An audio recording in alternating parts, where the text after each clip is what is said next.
This is the Lone Crater YouTube. We hope this video helps. In this video, I will explain how to use Adobe Fonts. To begin, navigate to the Adobe Fonts website, which is Fonts, Adobe.com.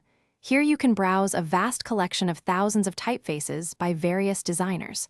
Once you find a font you like, simply click the toggle switch to activate it for your account. This action makes the font immediately accessible for your creative projects across all your Adobe applications and devices. The Adobe Fonts website offers powerful tools to help you find the perfect typeface. Use the search bar to look for a specific font name or a design aesthetic you have in mind. On the left side, you will find extensive filter options. You can sort by classification like sans serif or script, or adjust properties such as weight, width, and X height. These filters allow you to precisely refine your selection from over 20,000 available fonts. Once a font is activated, it automatically syncs with your Creative Cloud applications.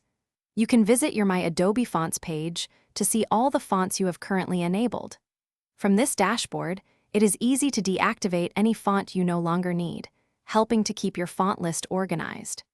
If you encounter an issue, restarting your Creative Cloud desktop application often resolves syncing problems within 30 seconds. After activating your chosen fonts, they will seamlessly appear in the font menus of your Creative Cloud applications, such as Photoshop, Illustrator, and InDesign. Simply open your project and select the text layer, then navigate to the character panel to choose your newly synced typeface.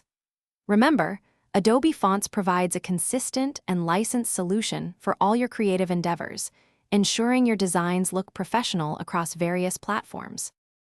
Thanks for watching. Consider subscribing if we helped you.